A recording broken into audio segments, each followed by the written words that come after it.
Bonjour, mon nom est Martin Nadon et je suis candidat au poste de préfet de la MRC des Pays d'en Haut. Je suis André Genet, préfet de la MRC des Pays d'en Haut et candidat pour un deuxième mandat.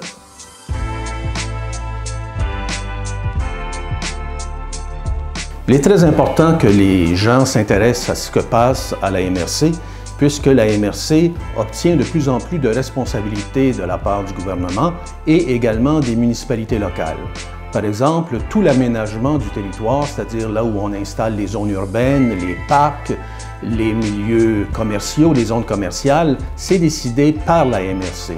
Donc, il y a beaucoup à faire présentement à la MRC au niveau de la protection du territoire face au boom immobilier très important que l'on connaît actuellement. Les MRC au Québec sont une instance avec qui le gouvernement transige et c'est important que les gens puissent voter là parce que c'est là que se prennent des grandes décisions régionales.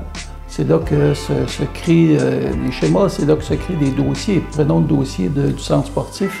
C'est un dossier qui a été piloté par l'ensemble des maires et c'est un dossier fort important. Il y a des dossiers beaucoup plus régionaux et je pense que c'est là qu'il faut que les citoyens s'y arrêtent. Je crois qu'au sujet de la mobilité active, on a déjà un organisme qui s'appelle la TACL, qui fait du transport intermunicipal. Et c'est très important que les gens d'un peu partout, on a une très vaste MRC, c'est très important que les gens d'un peu partout puissent venir pour obtenir des services dans les villes les plus importantes ou même partir des villes importantes pour aller dans les villes plus éloignées. Donc, on a déjà un organisme il faut continuer à l'appuyer, il faut continuer à le financer et à l'encourager. Je pense que ce qui est important, c'est de travailler tout le réseau de sentiers qui est disponible à l'heure actuelle. C'est bien entendu que les gens connaissent bien le parc linéaire, connaissent bien le corridor aérobique, mais il y a plus que ça. Il faut développer un réseau de sentiers et protéger un réseau de sentiers pour que les gens puissent aller le plus possible s'aérer, se mettre en forme, se tenir, prendre soin de leur santé physique et de santé mentale. Il faut reconnaître que dans la MRC des Pays d'en Haut, on a un cachet très particulier. Un peu comme les cantons de l'Est, un peu comme Charlevoix.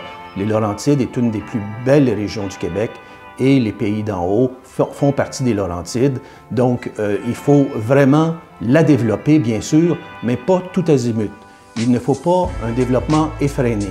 Et avec ce que l'on voit actuellement, le boom immobilier, la pression immobilière, il faut vraiment être vigilant, de faire en sorte qu'on protège nos lacs, nos rivières, nos zones humides, nos falaises. Il faut tout protéger ça. C'est là qu'est notre cachet.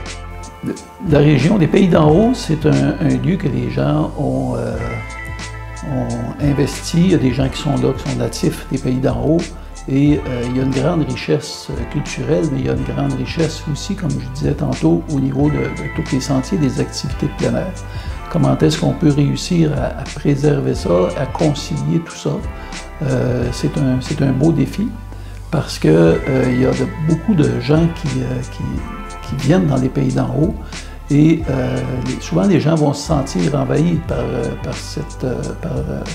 par les gens qui affluent ici. Fait que, c'est un beau défi. J'habite à côté de la piste cyclable et je vais régulièrement me promener en forêt sur la piste cyclable. Et également, il y a des petits sentiers qui débouchent sur la piste cyclable, donc il me fait plaisir de les prendre, d'aller en forêt sur la piste Jack Rabbit, là, sur les falaises de Piémont. Bien, écoutez, tous les matins, et ce matin même, j'ai marché mes 4 km. Généralement, je traverse aussi le lac tous les matins, mais je fais ça à tous les jours. C'est la première chose que je fais en me levant le matin. La dernière fois que j'ai dansé, bon, je danse pas très souvent, mais la dernière fois que j'ai dansé, je pense, ce sont lors d'un mariage. Souvent, pour bien des gens, c'est lors de cet événement-là, lors du mariage de ma nièce. Alors, c'est là que j'ai dansé avec la famille. Ça a été très amusant. Ah, j'ai dansé aux noces de ma fille. qui correspondait aussi à notre 40e anniversaire de mariage. C'est là que j'ai dansé la dernière fois. On peut peut-être me décrire comme un adolescent qui était enjoué, qui n'avait pas de problème majeur, mais qui aimait mordre dans la vie. Probablement que je dirais sportif. J'aimais beaucoup le hockey, le volleyball. Fait que je pense que c'est plus sportif. Probablement que je chanterais celui qui a été mon idole à l'époque de l'adolescence, c'est-à-dire Serge Lama, une chanson comme Les petites femmes de Pigalle ou plus sérieusement La Vie Lila, des chansons comme celle-là. Mais ce serait dans le répertoire francophone, une chanson de l'époque et j'en connais beaucoup. Je ne chante pas au karaoké. On chante régulièrement, mais c'est dans le temps des fêtes. Et on chante en famille. Fait que c'est pas des karaokés, on n'utilise jamais ça. C'est vraiment des chansons à répondre en famille. Puis c'est le même tous les jours de l'an chez nous. C'est régulier, on fait ça en famille. Démonstration de courage, c'est sans doute en 2009 quand une organisation internationale m'a appelé pour me demander d'aller en Afghanistan. J'avais toujours refusé d'y aller jusque-là, mais cette fois-là, j'ai décidé d'y aller. Et je peux vous dire que ça a été très difficile de voir les talibans envoyer des tirs de mortier sur l'hôtel où je demeurais. Donc, ça a été une expérience dont je me souviens encore, mais que je ne regrette pas. Ben, je pense que c'est pas juste un moment. C'est probablement d'avoir accumulé 2 postes pendant 30 ans. Travailler en centre jeunesse et travailler à la mairie.